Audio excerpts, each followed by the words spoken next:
Namaskar. Welcome to the Cārvāka podcast. My guest today is Professor Vamsee Juluri.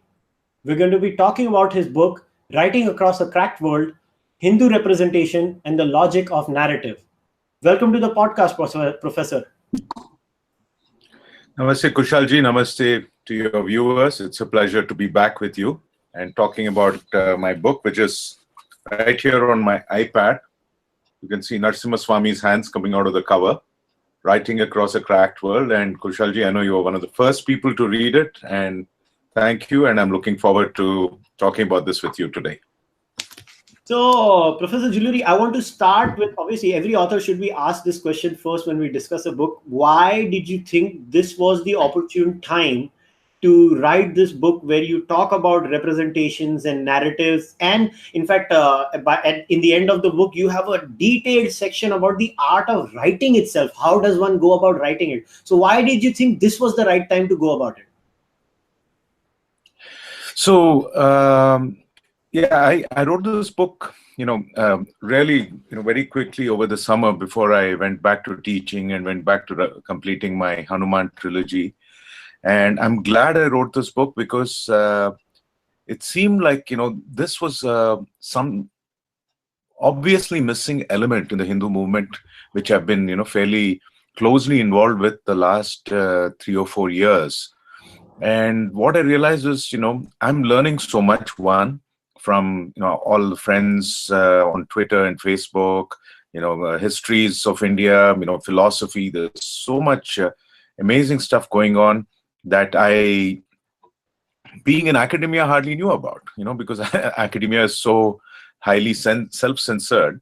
I think I came into the Hindu movement drawn by knowledge because a lot of these bloggers and, independent scholars were producing fantastic knowledge. Now, that was a good sign. Now, the downside was after 3 or 4 years, which started with a mood of great optimism, 2014, the election, then the fight and, the successes we had in California with the textbooks, and most importantly, meeting many people in the movement or the ecosystem, as we call it. I was obviously initially very excited and inspired to see so many wonderful people doing good things, and sharing this basic understanding that, there is a massive imminent threat to the survival of Hinduism, to Hindus, India, Dharma, which then starts getting more universal, in the sense that there is a threat to, life on the planet in various ways. And, Hindus are a part of the resistance to that threat. So all that optimism, everything started to crumble, in the last year or two. And I'll be frank about that. And I began to wonder what I could still do, to help or to make my contribution. And the reason I stumbled upon this obvious answer that had been staring me in the face for a long time and I didn't realize was because I started rearranging my books this summer after a very long time. I have several bookshelves in the house. I have thousands of books. And, I just thought I should put away books which I put out front thinking I was going to write some book, which I'm not going to do right now, like an academic study of Gandhi in the media, stuff like that. And, little sentimental things like putting Hindu movement books above the Doniger books. So, superstitious Hindu, I express myself the way my books are arranged. And as I was doing that, I actually found the 4 or 5 books I came to America with in 1992. 2 or 3 of these were classic, cultural studies sort of books, Roland Barthes, Umberto Eco, Semiotics, Tom Wolfe. But the books that really got me excited, like finding an old childhood, drawing or something, were books on writing. And I suddenly realized that, I have a very big collection of books on the craft and art of writing.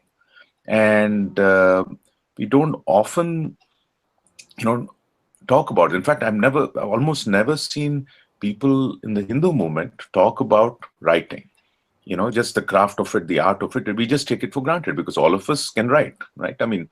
So we are functional writers. Some of us are a little more than functional writers.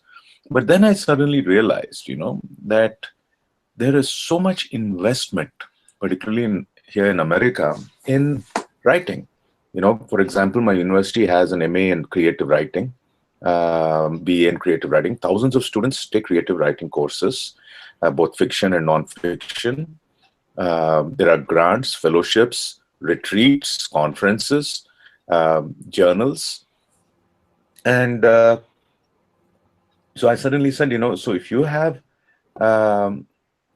this very, one-sided asymmetric situation today, where Hindus have a lot of knowledge and information and also some channels to distribute it, like on Twitter and social media and all that. But we are still unable to topple the dominant paradigm, And I thought one of the ways this could be addressed was by paying attention to writing and, of course, the logic of narratives, the logic of the dominant narrative in the establishment, because it is a fact that we are also, most of the Hindu movement is not in the establishment. We are techies, IT people, etc. So short of, getting new careers and jobs, short of buying over the establishment, which we are not going to do. And by the way, one of my disappointments was all the talk that, the last 2-3 years I've seen is all about money power. Or political power, that we're going to barge in and, replace the establishment with our own and all that. And, it was all empty talk. And so anyway, so I thought, this is, while there are many people doing many wonderful things, my writing books reminded me that, I didn't start writing out of the blue. I learned to write, but through reading, through engaging with other writers. And I wanted to share, reflect on my own experiences, the times when I wrote, what was going on, sort of like a making of a writer, but also share it as some, lessons. So bloggers, writers, tweeters, everybody can understand how to use writing, as a more effective tool. Okay, you have made a very important point. Now I want to connect it to something. Let's take a very classical case of the Sabrimala judgment, for example. Now, here I was reading the entire 121-page submission on behalf of the People for Dharma, which was led by Jai Sai, Deepak, Anjali, Ashish, many other folks were there who were fighting the case. The entire 120, I have read it at least 4 times now. The entire submission in front of the court, nowhere was the word women are impure used. In fact, from page 18 to page 28, they have a litany of arguments explaining why it has nothing to do with impurity. Now, I'll connect it to my point in relation to your book, because it's important to use examples so that, the listener and the viewer will get an idea. This is the problem Hindus face. But here is the judge saying it is all about equality. It is all about, women are impure. Bloody hell, I have never seen a weird scenario where the devout person is coming and saying, Bhaiya, I don't believe in this type of a God. But the judge will say, you infantile imbecile, you don't know what you believe yourself. I will tell you what I believe. And how does that judge believe? Because the judge has a brain. That brain has a memeplex. That memeplex is not indic. That memeplex comes from some weird place where they are attributing motives to it's almost as if the judges are mind readers of some sort. Now, what I see is, yes, somebody could have made the case in Sabrimala that India has this weird problem in some houses where women menstruating are not allowed in the household temple. But if you're fair and you're honest, you will not superimpose that place on Sabrimala if you are a fair person. So this connects me to your point, which you mentioned in the book about this weird sort of mismatch in when it comes in terms of our understanding. So how do we talk to the other side? When I say the other side, I don't mean it in the sense of animus. People who disagree with us on a terminology level. When I am across the table and the person literally is refusing to even acknowledge my terminology, then, Professor, how do we deal in such a scenario?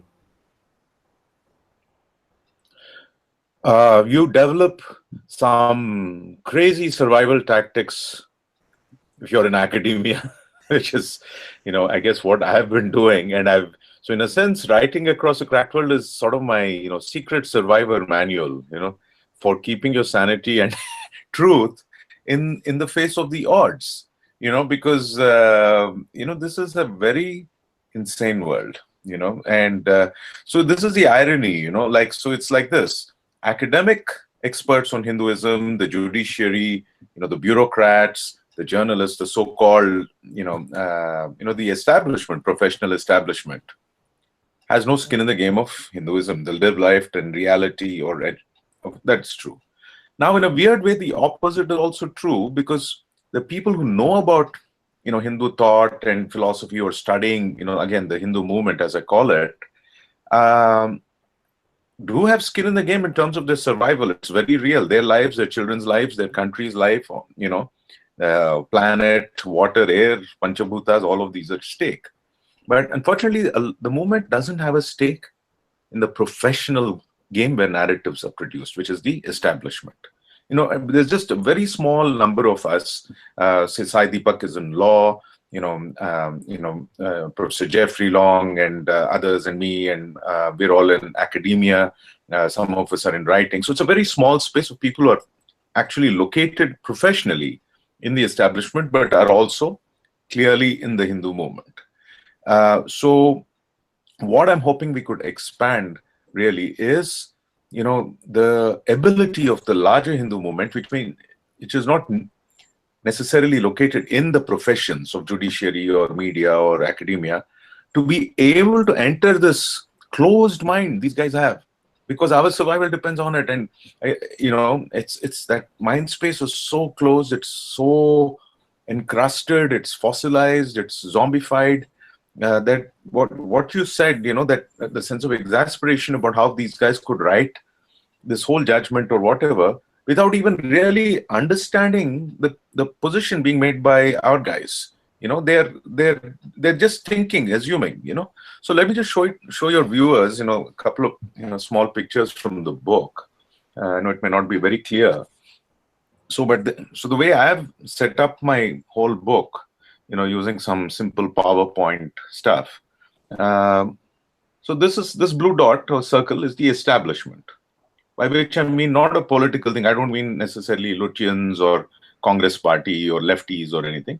I just mean professional establishment, that is media, journalism, academia, wherever narratives are put. In fact, I call it discourses. Narratives with power are discourses. And then we have, right on the other side, we have the movement, which is, all of us, trying to change the discourse and get self-representation, get truth into the narratives that exist in the world today. Now, most of us, as I said, are not in the jobs where we could probably do something. So where did this go?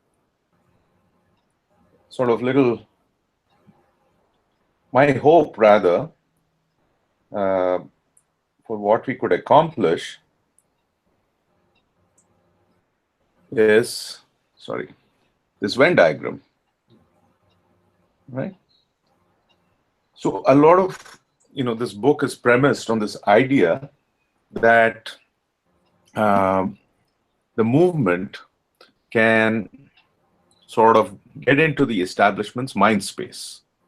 And we may not be able to do it physically, we may not be able to do it through political or financial power, but I think we can, by making the right kind of effort, get into the little intelligibility, find some opening in their brains, like, I talked about Abhimanyu's Chakravyuham, and open it up a little bit so that we can enter into the minds of many of these people.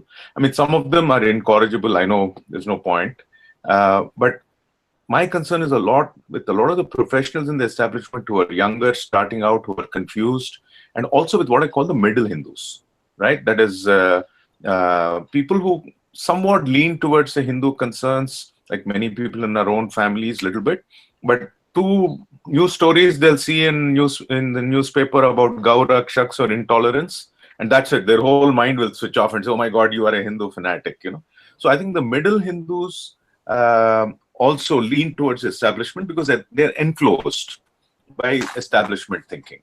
So to bring this back to the example you mentioned, I think the challenge right now is, um, the Hindu movement has a better understanding of the realities of what is going on in Sabrimala.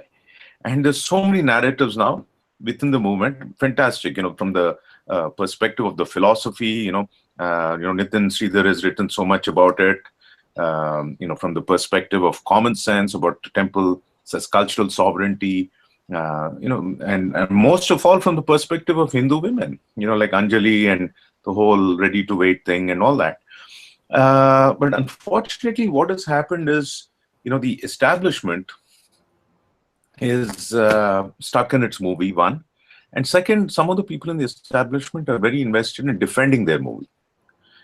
So this is one of the things that occurred to me after I wrote this book. See, what has happened with, establishment Hinduphobia is their game is to just say we are right, and increasingly reality is shaking them and saying they're not right. They're, that they need to change their views. So it's easy, when all these people want to defend a failing theory, all they have to do is just keep defending it.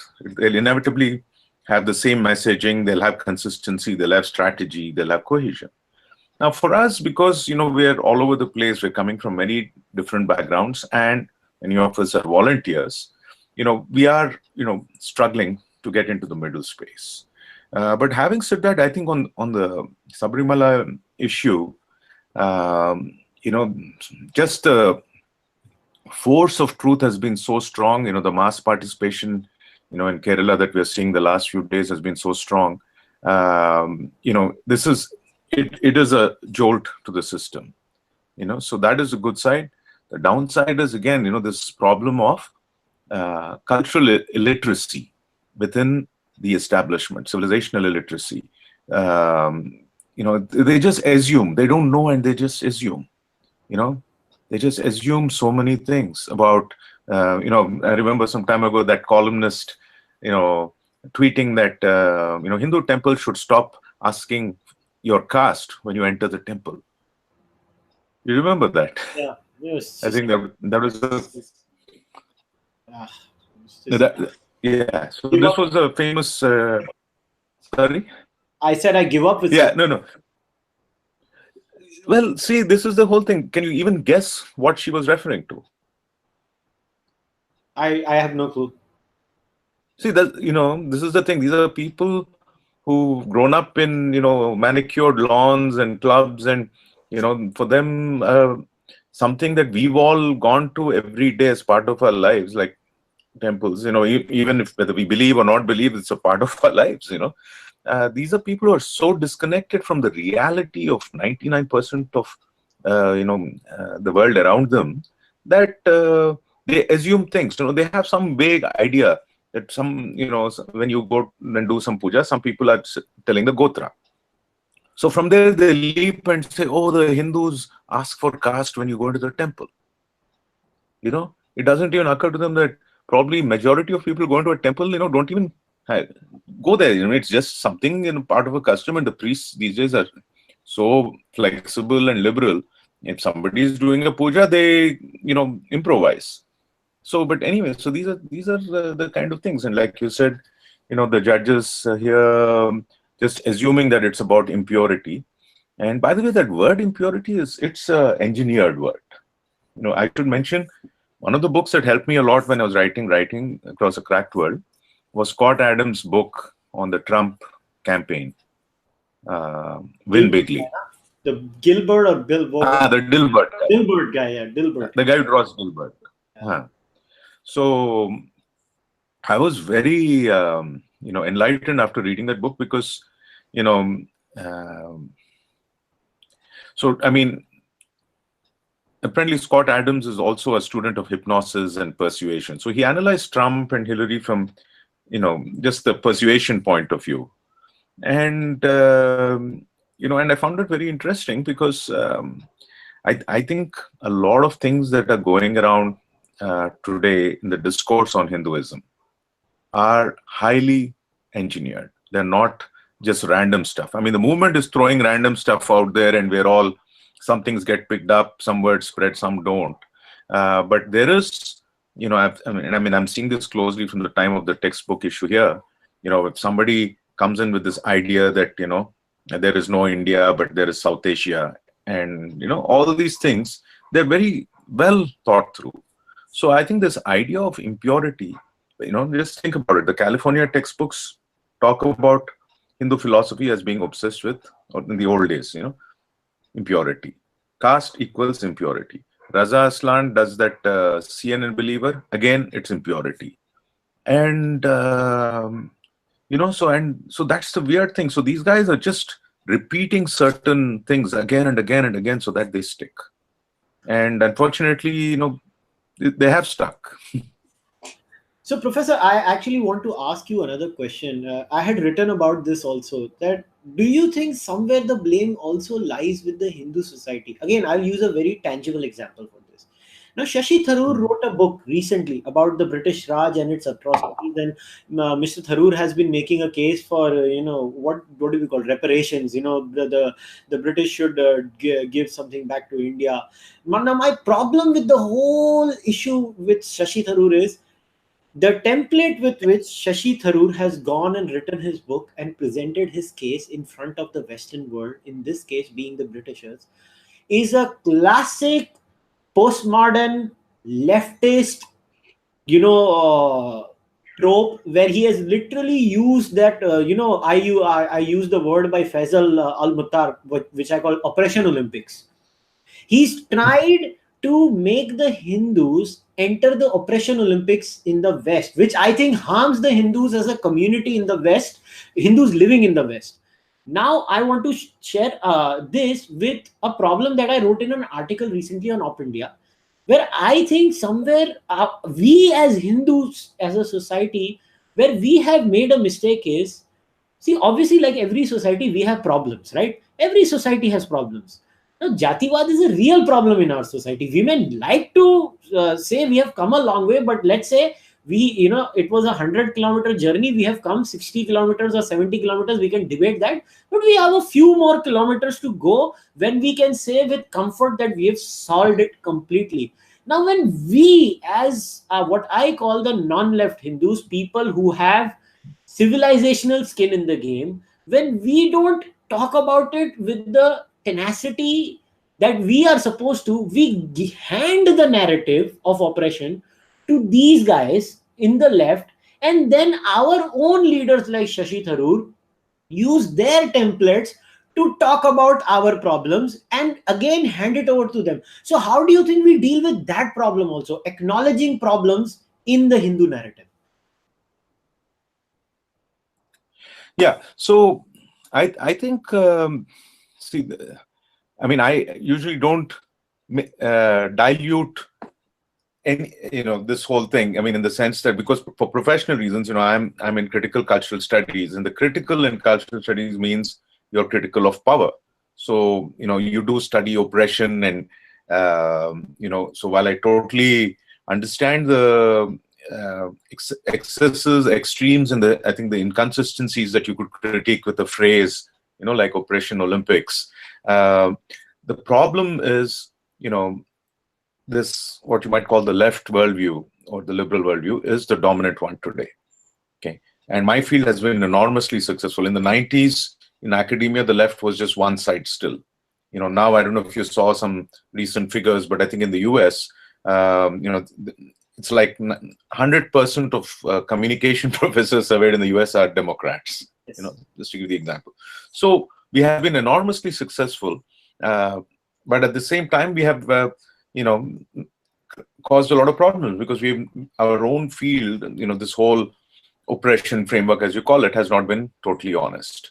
So I generally try to avoid mocking, the whole premise of talking about oppression or pain or injustice altogether, and try to be as, empathetic and, honest, in understanding the pain of others, whether it's women or Dalits or even, Muslims, after all, with this whole Iraq war and things like that.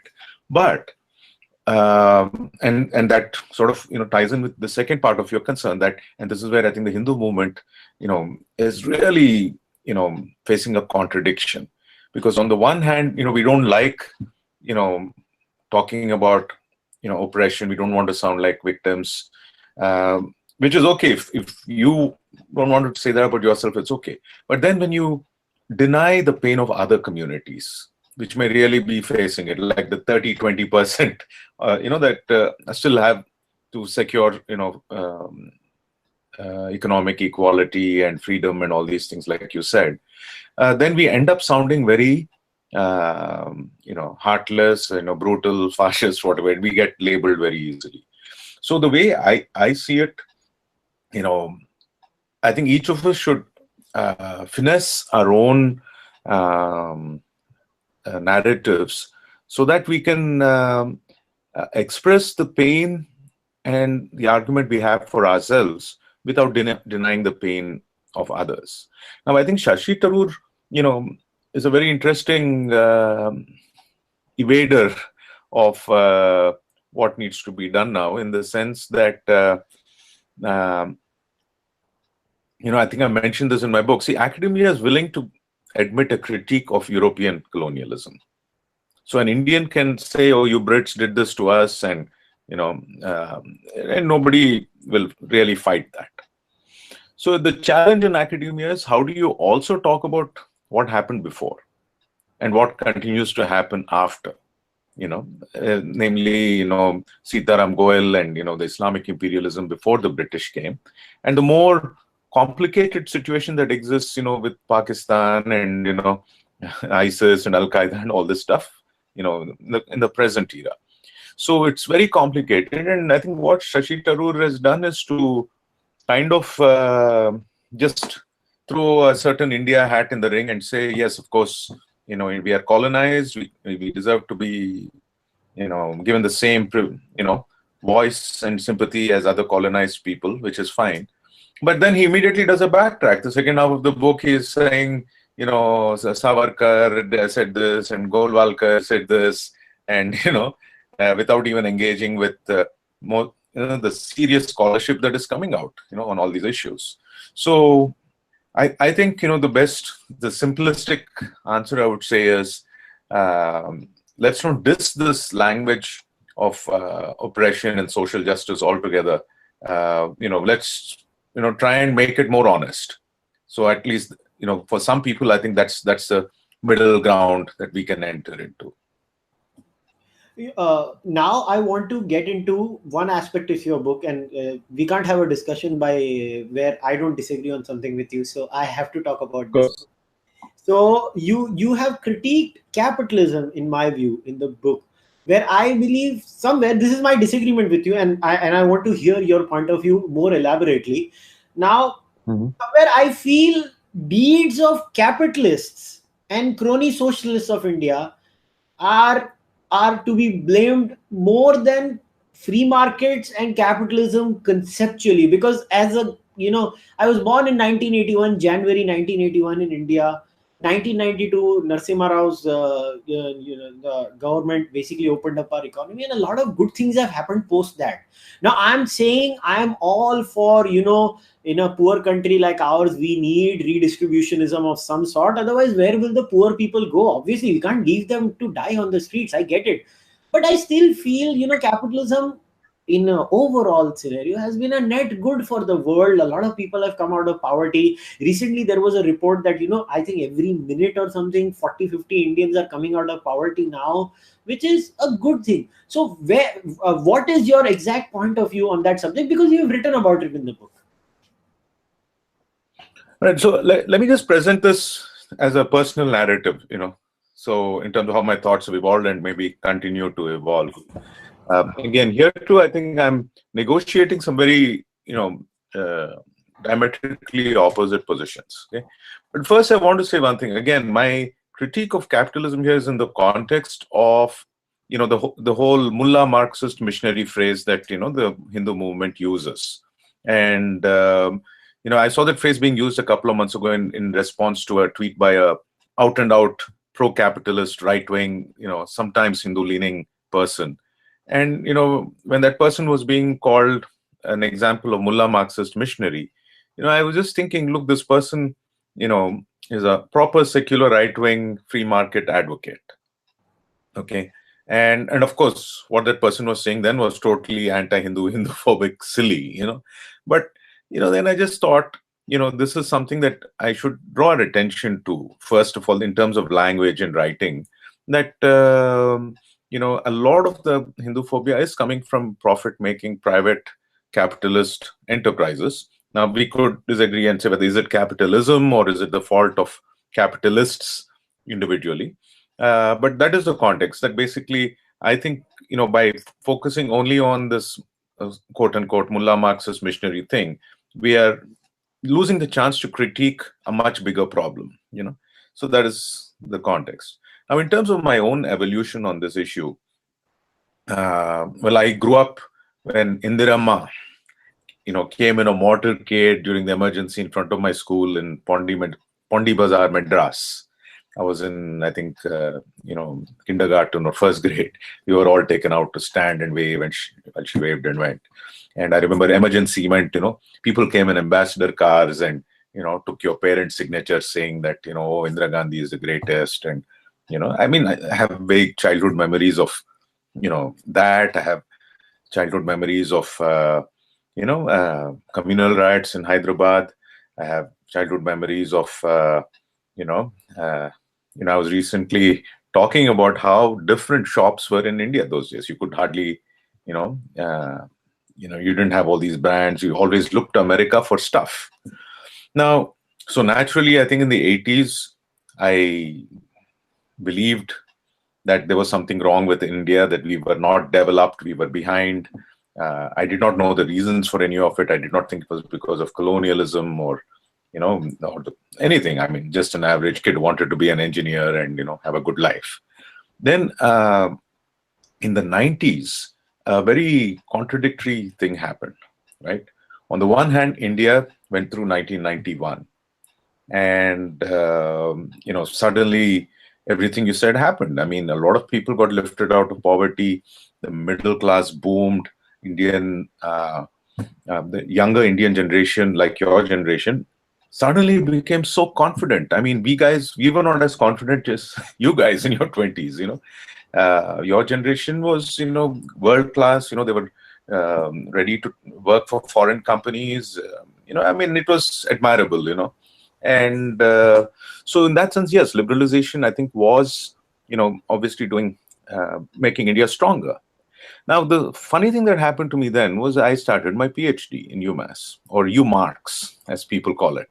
It's like a bastion of, Marxist thought, and, and I thought everything I was reading actually made a lot of sense, in the sense that, and this is the way I understood the critique of capitalism. Very simply, maybe because at the same time I was dealing with another fundamental contradiction in my head, which is I was also reading the teachings and writings of Sri Satya Sai Baba very seriously in the 90s. So it was just crazy. I mean, I was reading, Marx and Baudrillard and all this lefty stuff. And I was reading Baba saying, oh my God, I thought Hinduism only meant you go and do a puja. I didn't realize there's so much philosophy in Hinduism, So I think the way I started thinking about it is to see the critique of capitalism really as something that is necessary because that is the dominant power system in the world. Okay, because I mean, this is the very simple way I saw Marxist thought. I mean, I'm sure there are great Marxist professors who will say more, and I probably won't agree with them. But my simple understanding is this: so if a particular economic model, call it capitalism or a free market or growth or whatever, is creating all this wealth, where is the wealth coming from? And I think where I thought Marxism was useful was it draws our attention to labor, the fact that people are working. And maybe because I was a poor grad student, all my friends who did masters in computer science, these guys were earning money, buying big houses, and I was, for the first time in my life, dealing with cafeteria job, minimum wage, and realizing that it was our teaching union, the workers' union, which was standing between us and being totally, crushed by the managerial ruthless profit spirit. So I had about 10 years of being a little guy, as they call it here in America. So I think I understood, and I said I will never stop respecting the pain of people who work physically. The farmers, or the factory workers, the small teachers, everybody. I mean, because the wealth ultimately does come from labor. But where I started disagreeing, and with the general, I think, academic consensus and the Indian left worldview, was one, of course, the cultural snobbery of these leftists, and Marxists, who, without knowing a thing about Hindu thought or philosophy, just say, "Oh, it's all religion, it's bad," and that was one thing. And the second thing I realized was, you can't uh, switch off capitalism, especially in a world where your existential security, is at stake. And I think one of the books that actually helped me see this was late 90s. Dr. Sanjay Baru wrote a book called The Economic Foundations of India's Security, or something like that. Just a collection of essays. And, that book got me thinking. I said, this is a very different way of looking at capitalism. It's not just about buying Coca-Cola and, having McDonald's, which is, a very superficial critique of capitalism. But essentially, you need wealth. A country needs to make sure it has wealth. Otherwise, it's going to get devoured by forces which have wealth and a devouring intent, like the imperialist neighborhood we live in. So I think the conclusion I've come to about, I guess, capitalism is this. I mean, I just follow the wisdom of my elders on this. And maybe actually, in a sense, yes, I do perhaps come a little closer to your nuance there on it. I think the main problem really is that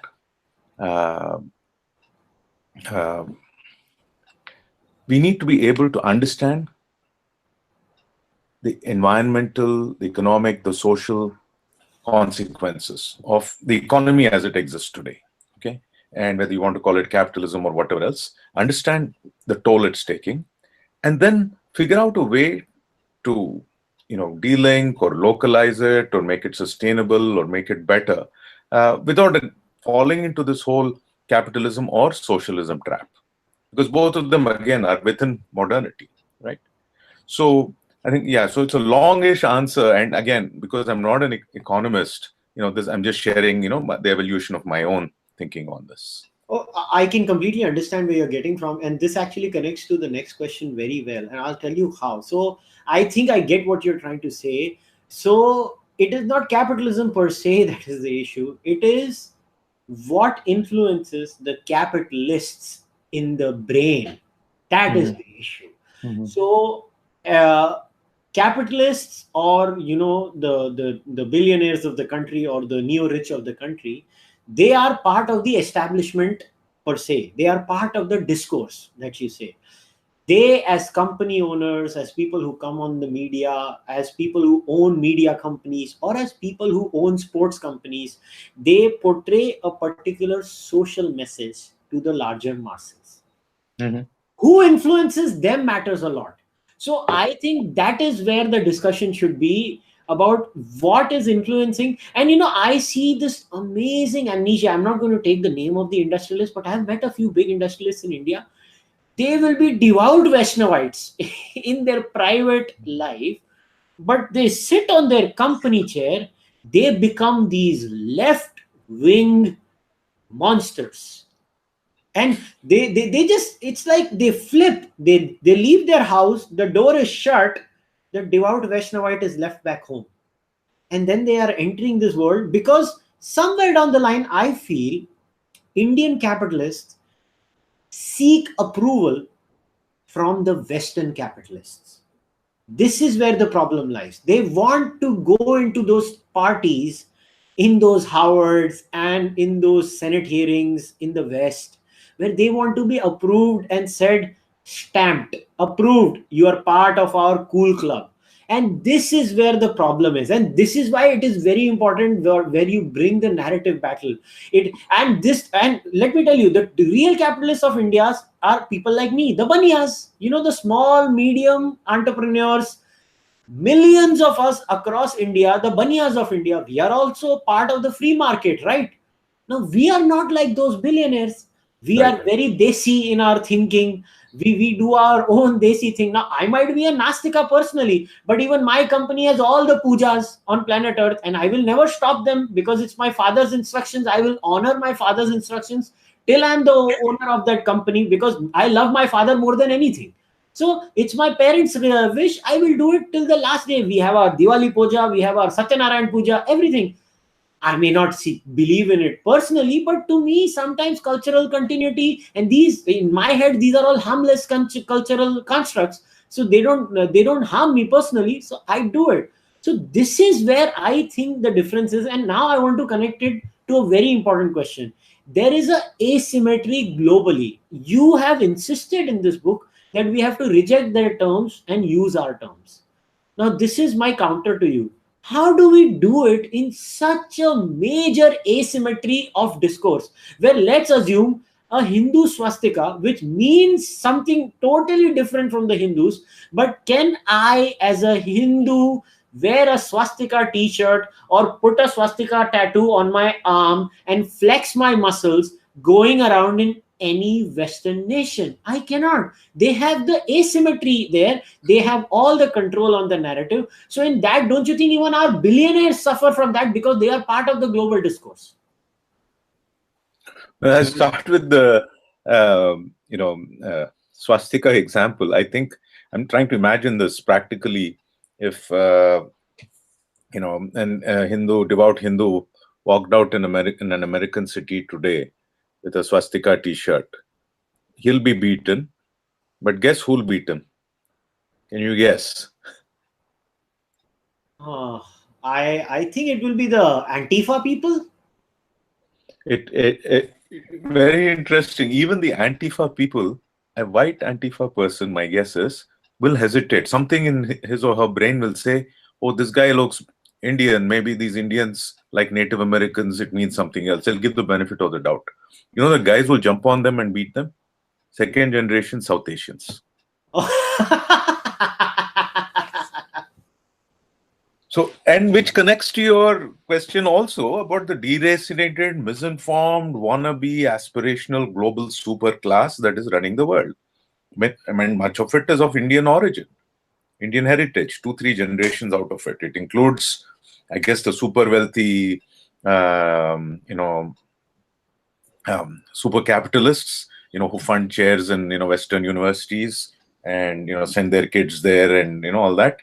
And it also includes a lot of the middle class, upper middle class, doctors, engineers, their children, who are very quickly moving up in global, society. I mean, the more I see I recently saw the new Star Trek movie, and, when I see the Federation, it's so diverse and, cool and everybody's awesome and all that. And I mean, this is like, the world, the establishment running the world today. In fact, the last part of the book, I have this map called Story Forces. And, I borrow that from Manfred Steger's book on globalization, which I use in my global media class. And I say that basically, look, there are 3 major story forces in the world today.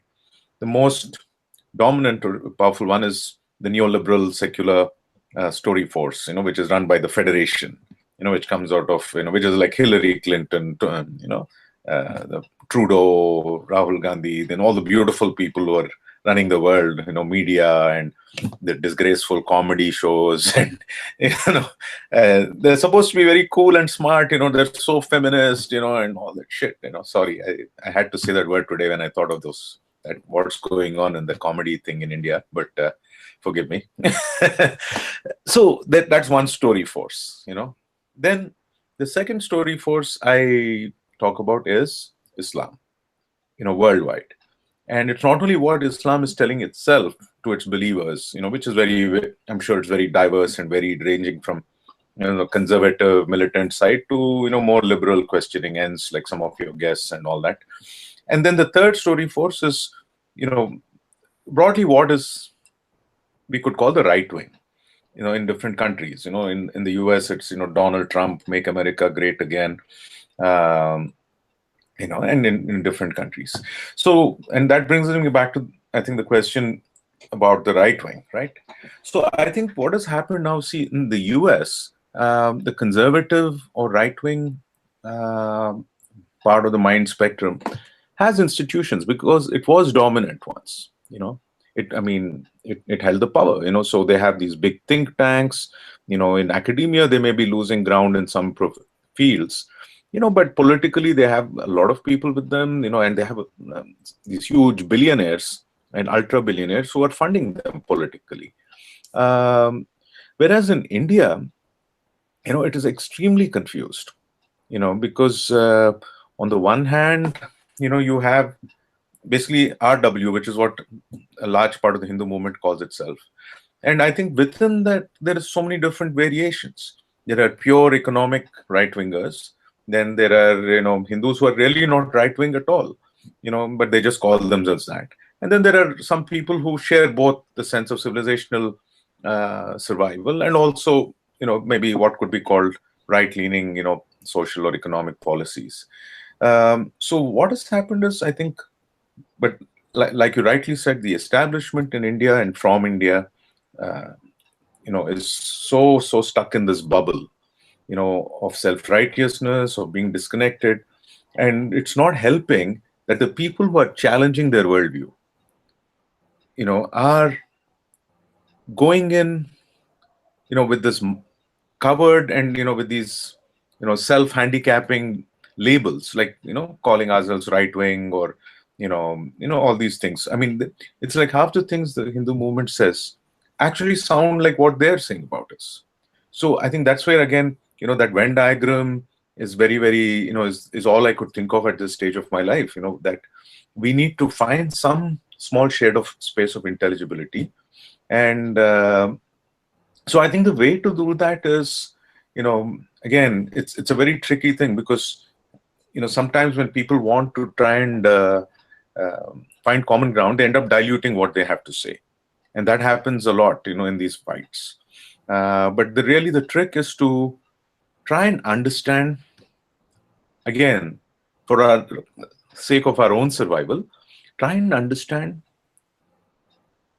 try and think like those guys. Okay? Try and understand. I have this little section called two movies. It's, try and play two movies in your head at the same time. One is your own movie, the truth of what it is, and try to construct, the establishment's movie. So when you see, let's say, a columnist who says, oh, the temple should stop asking about caste, and obviously you'll be shocked because nobody, does that, right? And so the first reaction is to look at this idiot or this anti-Hindu person or something, try and say, why is she saying that? And then you might realize, oh, that's probably because they hardly ever went to a temple. Or, they go to a temple, they don't know. For them, they probably can't even tell the difference between Ganesha and Hanuman. So there is a huge crisis of information. So one of the things I talk about in the book is try and avoid starting your criticism of the establishment with a criticism of intent. I mean, there may be bad intent a lot of times because these guys think Hindus are barbaric and need to be civilized. But start as far as possible by seeing through their heads and saying, hey, you didn't see this, you didn't see that. This is the information gap that you have. And then, that opening up a small space into their heads, But right now it is very, very uphill, like you said, because, this whole Indian establishment is so lost in that world.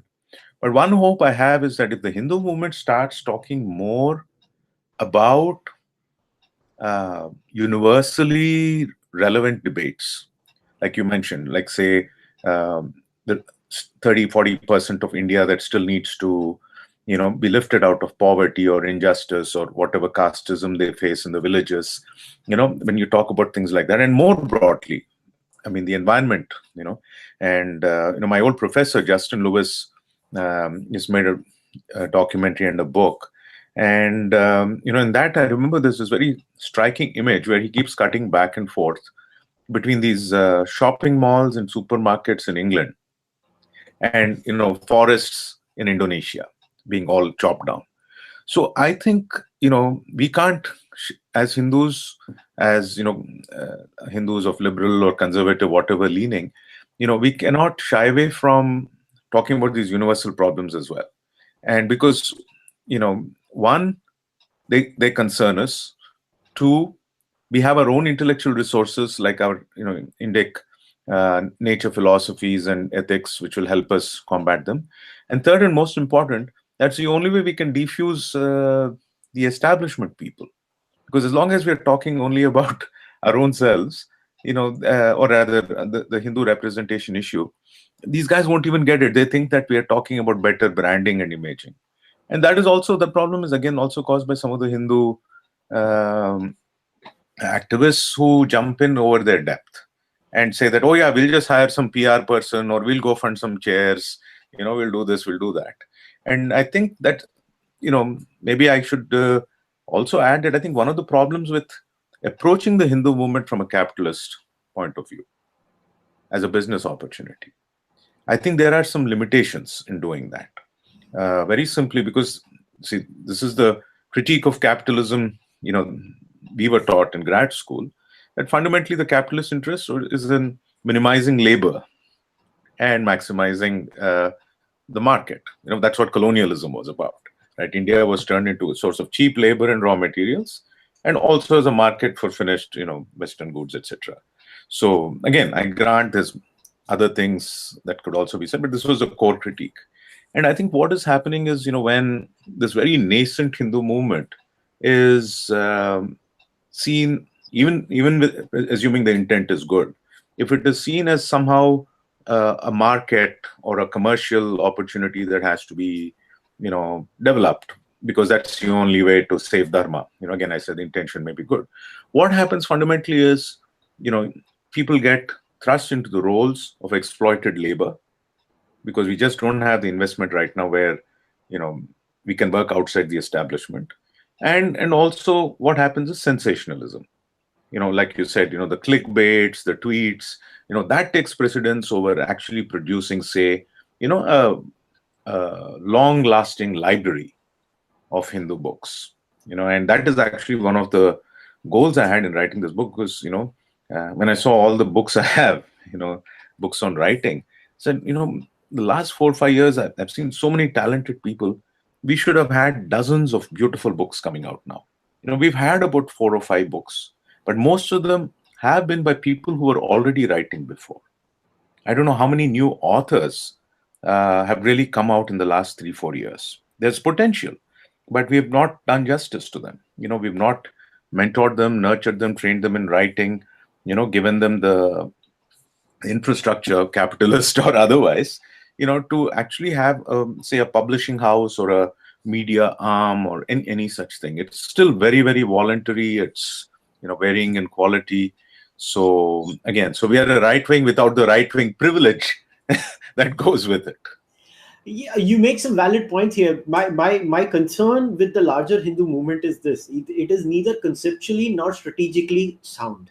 There might be individual cases of conceptual clarity and strategic soundness driven by the individual, but the movement as the whole lacks even something as basic as, here's Professor Juluri, why don't we talk to him, why don't we call him? I'm not using it because you're speaking to me right now. I could use 3 more examples. My problem with this, and I'm not talking about the larger Hindu Samaj. I think Hindu Samaj is beautiful. We help each other. RSS is a very strong organization. It works. But let's say I'm talking about this neo middle class, which is on social media right now today. I think their heart is in the right place, but their mind is not. Also, you made a very important point before, that when we engage with the left wing, we should not attribute malice all the time. In fact, my Twitter bio is the Hanlon's razor, which says never attribute to malice that which can be explained with stupidity. Yes, I'm very apt. Yeah. So I genuinely live my life like that. That when I'm I'm interacting with someone on Twitter, 3 rules. First up, I will not attribute malice until and unless they are a proven offender and they have a history of offense. 2, I will try to reduce my interaction on Twitter in the form of a debate, because this is not an audio visual medium. A lot of nuance, emotional representation, and expression is lost on that medium. Three, the language that I use. I remember I had attended a workshop of Nirmala Sitharaman. Those words, I had watched the video, my friends had attended the workshop. Those words by Nirmala Sitharaman have stuck with me forever about my interaction on Twitter. She said, before you send a tweet, read it thrice or twice and think, and then press the tweet button. Now, when I ask this to our yodhas on Twitter, they don't do that. See, it's a lot of anger. It's like that for me. And please don't get me wrong, whosoever listens to this. It sounds a lot like in India when you're driving the car and the dog barks at you, and then you just drive away. And then the new car comes, the dog barks again. And then a new car comes, the dog barks again. But the dog is only barking. The car keeps on moving forward. Nothing changes. The dog is still shitting on the road. Nothing has changed in reality other than the dog barking and eventually losing its voice. Now, if you want your tweet to be powerful, you can outrage. But outrage has to be precise conceptually, so that I think you are successful when the other side, which is the left in India, stops acknowledging you and avoids you completely. Because what is the usual leftist trope in India? You're a fascist, you're a bigot, you're a Islamophobe. Now they can't do that. Let's say for me, for example, they can't do any of that with me. I always say I criticize Hindus when Hindus are wrong. I stand for free speech for those gutter chap comedians also. I stood up for All India Bakchod also. I stood up for their right to be obnoxious. Now they can't do that to me. So they may avoid me, but eventually when I become unignorable, they have to acknowledge me. No. There could be liberals on the other side also, or there are open-minded people on the other side. You can't paint. Now, there is the other strategy, which I call the Rahul Roshan strategy, which is equally sound. Rahul says, I am as unbiased as the left-wing journalist. So he says it openly on his bio. That's superb. Now, either be a Rahul Roshan who openly admits that, and then he's doing it at a strategic level.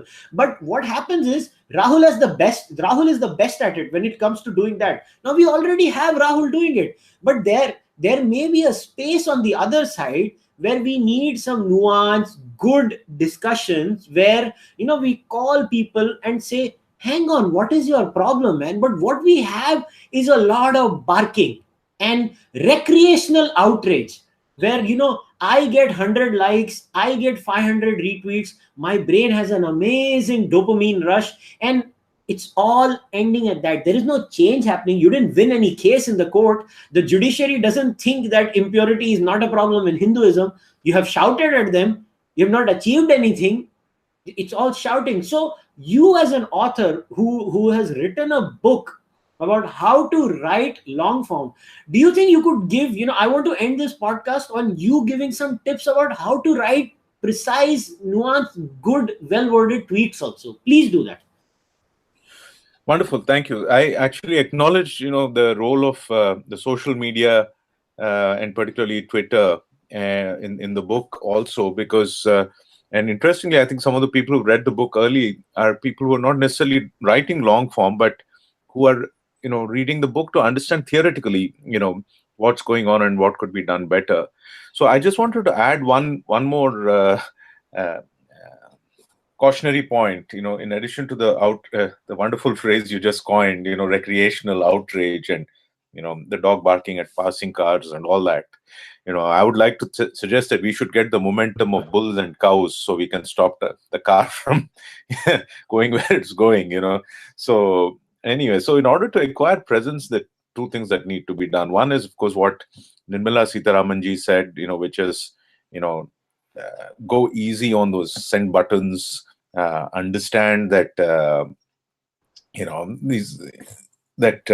every word is part of this big tapas, as you said earlier, that you build a certain kind of momentum before you launch out into the world in anything you do, whether it's, I think, some kind of a computer new release or a movie or anything that you're doing. The harder you work on something, the better it usually turns out to be. So Anyway, so I wanted to add to one more thing I've noticed of late. One is obviously this shouting randomly stuff without building up the tapas or momentum. The other thing is, I think there is also this myth that's going around in parts of the movement about the silently working business.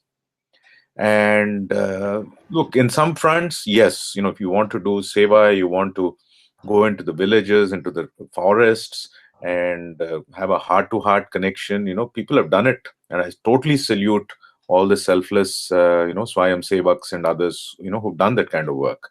And it's a relief, that a large part of India has not been lost and alienated because of these simple living human beings, who walked and literally done that.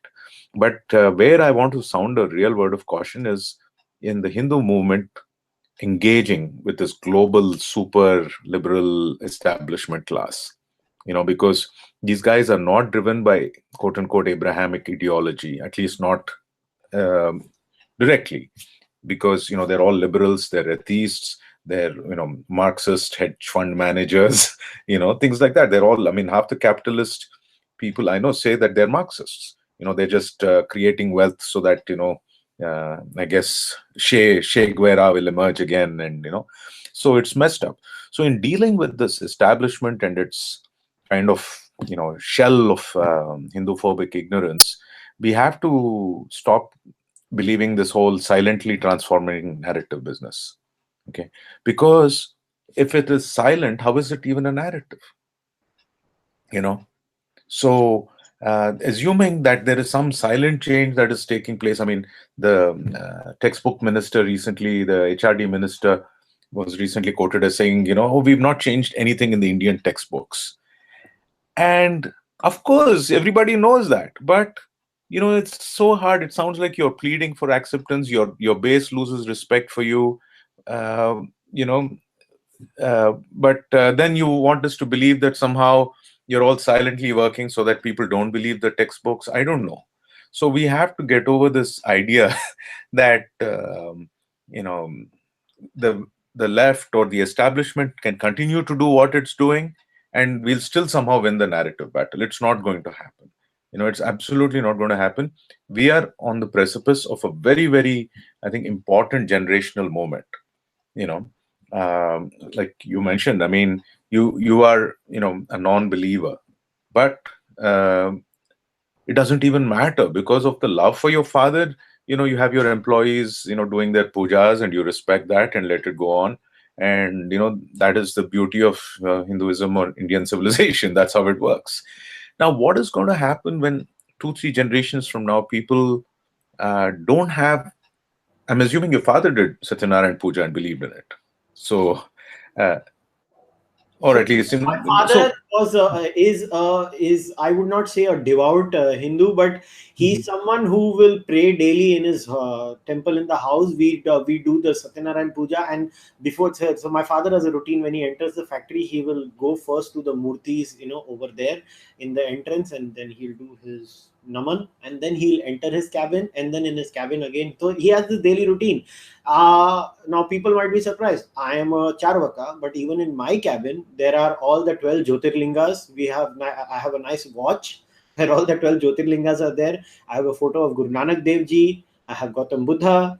I have Krishna. I have Rama. I have Mata Rani, which is, in Punjabis, Mata Rani is a major goddess. So I have all those murtis in my thing too. If I don't need to celebrate my culture by only seeing divinity in it, and that's why I'm hated by neo-atheists too. By the way, I am the most complicated case, because neo-atheists want me to be hostile to religion, and I'm like, boss, if Hindus are not hostile to me, why should I be hostile to them? I mean, it's not like there is some Hindu coming and telling me, you bloody blasphemer, and then I was like, we don't have blasphemy. They gave Cārvākas the standing of a darshana. I mean, you have the Ajivikas also. There were not just one heterodox school. There were Ajivikas, Ajnanas, Cārvākas, Jainas, Bodhas. Sikhism is also now a newer religion that would also be called a Nastika Darshana in that sense, because they did not believe in the Vedas in that sense. So there is no animosity as such towards me. So why should I have any animosity? So to answer your question, I see no contradiction in it. I Well see. said. Well said. Yeah. So I think, see, that is the greatest treasure we can, pass on to the next generation. The kind of critical thinking that makes people, the younger kids, understand that you can be as complex, as contradictory or whatever as you like, and still be Hindu. And that Hinduism is not the dogma that these guys are saying it is. It's like they come and say Hinduism means purity and caste system, and therefore you're bad and evil. So I think the more we empower the next generation to think intergenerationally and communicate, and I'm sorry, you asked about tips for a tweet, and I went on a rant. My, but so I think I maybe one thing to think about is also think about your Twitter feed and Facebook post as a legacy that your kids may see someday. Yes, And yes. we just assume it's not going to happen, but when they grow up and start seeing what mom and dad have been writing, you know uh, you want to leave a good impression. You want them to follow in a path where they say, wow, this is interesting. So yeah, I mean, the old saying was, think about your grandmother before you speak or write. And I think now we should also think about our children and leave a legacy that they can look up to and take forward. This is such a beautiful point that you have made, because I'll tell you how I changed on social media. In the last 4 or 5 years, I have reduced my usage of social media because A, it's an addiction, so I don't want to be addicted to that. Second, off late, Facebook has this beautiful system where it's has this thing, memories of this day from the last few years. So what it does is it picks out all your posts you made on this day every year, and you can read all of them. And literally, I can see how Kushalmehra, the person, has changed Mhm. from 2009 to 2018. And believe me, I'm not lying. There are days when I'm so embarrassed by what a moron I was on Facebook. I was like, oh my God, Kushal, how could you write something stupid? But you know what? I have not deleted one post. At least I don't remember deleting one. I was like, let this stay there as a reminder for people who can quote mine and throw this on my face in the future, so that I have that fear in the back of my head that if tomorrow I go astray or I become a hypocrite, somebody can throw it on my face and say, look, you are like this. So for me, you have raised such a vital point. So we're going to wrap things up now, and this is a very good note to wrap it up on, that for everybody who's going to watch this or hear this on SoundCloud, guys, this is very important, because most of you who watch my podcast or come and consume my content, you are all on Twitter and Facebook or other forms of social media. Professor Juluri has made a very vital point. At the end of the day, as they say in Hindi, भाई तुम्हारे बच्चे पढ़ने वाले हैं, तुमने क्या लिखा है. So think about what you want your kids to look at you as. They might see a person at the house, and then they might see a monster on Twitter and Facebook. I think Professor Juluri has made a beautiful point. So please think before you tweet or share a post on Facebook. And I will recommend all of you to buy Professor Juluri's book, because it helped me immensely into thinking about how to write. In fact, now that I'm writing articles again on Op India, I have been using some tips the professor has offered in the book. So I would recommend all of you to buy his book. I'm going to leave a link to the book, the Amazon link, in the podcast description, in SoundCloud and on YouTube. So please buy the book. It's not a big book. I think it's 155 or 150 pages. It's not a long read. So Professor Juluri, once again, thanks a lot for coming and talking to me, and I hope to do this again with you. Looking forward to your next book. Thank you. We'll meet again with Hanuman when it's done. Yeah, take care, sir. Bye. Bye.